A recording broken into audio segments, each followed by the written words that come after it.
My aspiration with this channel is to be a simple commentary YouTuber who gets to rant about whatever the fuck he feels like at any given moment. But lately, I have been catapulted into something I was not expecting to be involved in. So if you're a regular here, sorry for the jump scare. I trimmed the mustache a little bit too close. Doesn't look right to me either. If you're new here, a little bit of context. I made a video about one minor attracted person who proudly discusses their infatuation with children in a negative way. I figured out who this person is in real life and uncovered the stories of a few different victims of this person, and ever since then, this channel has been bombarded with false flagging campaigns, privacy complaints, anything and everything to get my videos taken down. This individual has, in fact, taken down 3 of my videos, I believe at this point, maybe 4, I'm not sure. I'm losing count.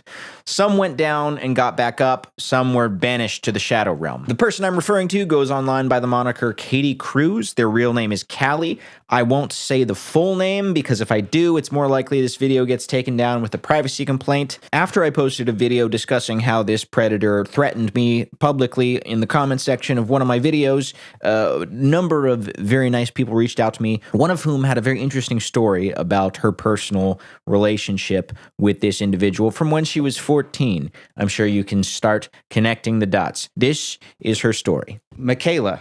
Yep. How you Just doing? Michaela. Just Michaela. I'm doing great. How are you? I'm good. We have a mutual friend of sorts. Friend might be a strong word, actually. Friend might actually be the opposite word of what we're talking about. But you know an individual by the name of Callie, someone who goes online by Katie Cruz. Is that correct? Yes. Walk me through when you first met Callie/Katie Cruz and what that looks like. First, thank you for having me on here. And I'd like to say before we begin why I did this. I wanted to warn you about the individual that you were talking about to be sure you actually knew who you were talking about. And then when you said you wanted to interview me, I was very hesitant, but I thought it was probably the right thing to do, even though I didn't have the worst story to tell. And I thought that it could help kids potentially. I don't know if anything's happened or if anything will, but if I can help anyone, I will. So that's why I did this. So I met Katie when I was 14. Katie was about 20. It was just through a mutual friend that lived on the same road, and we really clicked, Katie and I. Katie, at the time, presented as a male, and we connected over Christianity and conservatism. I was a Tea Partier, and Katie was a libertarian. So Katie/Callie was conservative at that time. Very much, yeah. Okay. I remember we discussed Ron Paul. Ron Paul's the dad, right? I don't know. I think Ron Paul is the dad. Yeah, Slightly he was the one before that at the my time. Yeah. Ron Paul was the dad. He was going for election, and we both liked him. He was very much a fan of the libertarians. Okay, gotcha. So yeah, Callie. We talked about guns. We talked about liberty. We talked about the Constitution. We were very conservative. Well, Callie still likes guns. That I do know. But aside from that, very, very progressive. Currently, which is interesting. Okay, so I didn't know that. So you met. Callie was 20. You were 14. Yeah, I'm not sure the exact age on Callie, but I know 2021. It was definitely over 18. Yeah, I was 14. We also connected on heavy metal and the X-Men animated series. So we had a lot to talk about. It was either the first visit or the second visit.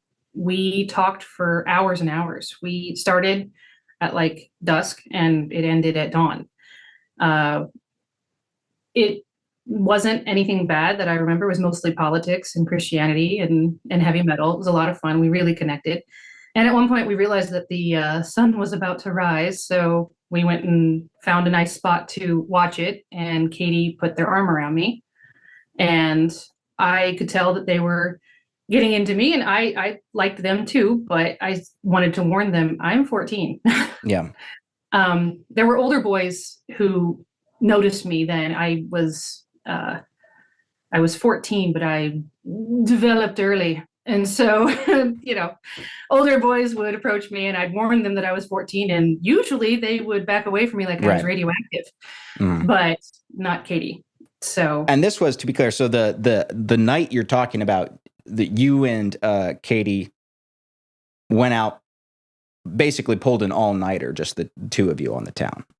Mm-hmm. So we're talking about a 21-year-old just kind of taking a 14-year-old on a joyride.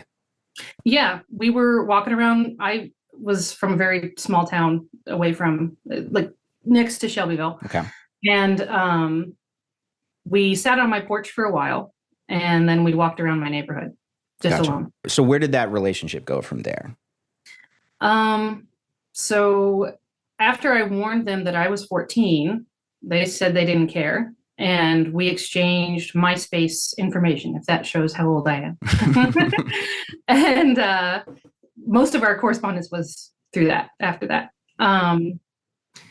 Pretty soon after, Katie was saying that they really wanted to date me. And I said, well, I like you a lot, but you're going to have to wait. I'm not going to date someone over 18. And they said they would wait. But in the meantime, some of the discussions on MySpace got sexual. Katie would start to talk about sex dreams that they had about me. And, as a teenage girl, you're flattered because a boy saying that he thinks of you in his special alone time is such a compliment. But I didn't feel too uncomfortable at the time, but then the next thing made me a little uncomfortable. Katie told me they had a nickname, and they said it was Girthquake. And being a 14-year-old girl, I didn't know what that meant. And they described it as that their male anatomy was particularly thick. And Girthquake. Girthquake, yes. Well, and I'm not sure anyone really called that person that. Maybe they called them that. So I don't remember my reaction to that. I know internally I was like, 14-year-old girl, not going to be into that. Yeah, and you know what? I'm a 29-year-old man, and I'm not into it either, frankly, if I can be honest with you. So let's see. It's been a long time. I'm 32 now. I remember I got concert tickets to see Megadeth, and I wanted Katie to take me. I was maybe 15 at the time, maybe 16, I don't know. And I asked my mom if Katie could. My mom said only if Katie allowed the full background check and gave their driver's license and their license plate number so that she could monitor them. She was going to track them. I didn't even know that was a thing at the time. Track them online. And she said if we deviated from the path that she would call the police. So, and Katie, to their credit, wasn't scared, wasn't like, no, I can't do this now. They were like, it's fine. I'm not going to do anything bad. And they didn't. So Katie took me to this concert, but on the way, they were describing sex that they had with their girlfriend because, surprise, surprise, they couldn't wait for me. Yeah. And it was an adult female, to be fair. And I didn't think anything of it, I guess. I was a little uncomfortable. I didn't really want to talk about sex. I wanted to just go to see Megadeth. And that was about it. That's all I remember that was uncomfortable or bad. We didn't end in a bad way. There wasn't any uncomfortable bad thing. You kind of fell out of touch. Yeah, we just fell away. And it was okay. And I didn't think anything of them until a few years later. I saw that they had transitioned because online they had talked about it. And I didn't say anything. I was already thousands of miles away and married, so I didn't care. And then I saw the thumbnail for your video and saw that there's more going on now. And so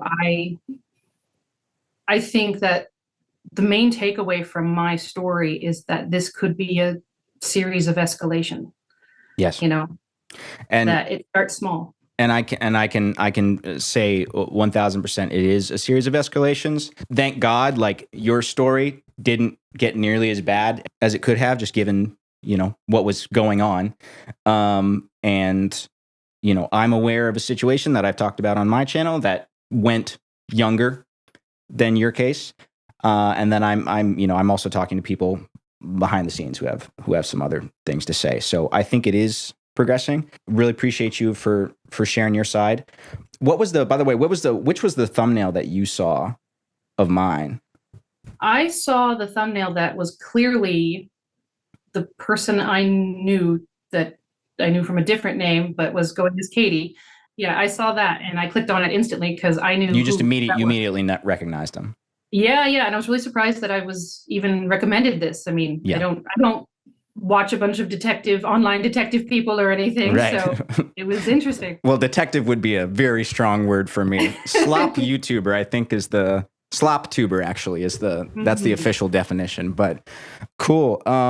Yeah. Anything else before we kind of wrap it up? To be clear, Katie never touched me inappropriately. Never tried to sleep with me or take me away or convince me to get away from my parents or anything like that. But talking to a minor about Girthquake or about sex with your girlfriend or anything, that is wrong and also could have been a crime then, and is for a lot of people considered grooming. To be clear, did Callie at that time ask to date you? Yes. Okay. So there was a clear intention there. Oh okay. Yeah, they wanted to date me, and that's the thing, we can't know what would have happened, but if I would have said yes, they would have dated me. I knew that. I just wanted to say that I don't hate Katie. I don't wish ill upon them either. I mainly pity them, and I'm not a victim. I'm not emotionally scarred by this. I'm not, I don't have sleepless nights, scared of Girthquake or anything like that. I am perfectly fine. Yeah. But I wish they would get the help that they need. Folks, please give Michaela some love. She also has a YouTube channel, so I'm going to link that in a pinned comment and also the description. Check it out. Maybe it's your cup of tea, maybe it's not. Even if it's not your cup of tea, just leave it like a hey, love from the Slyboy crew. That helps her in the algorithm, and I'm sure she'd appreciate it. Anyway, Shelbyville is still happening. For those who've been keeping up with the story. For those who are new, you're a little confused. Why Shelbyville? I don't know. Shelbyville, Indiana definitely has nothing to do with anybody we were discussing today. Maybe I'll be there at some point. There's some complications there. It's gonna take a minute. I'm not gonna lie. There are things that I'm working through right now which I cannot share with you. But I don't know. But I said I'd go, so I'm a man of my word. I haven't forgotten that. All right, take care.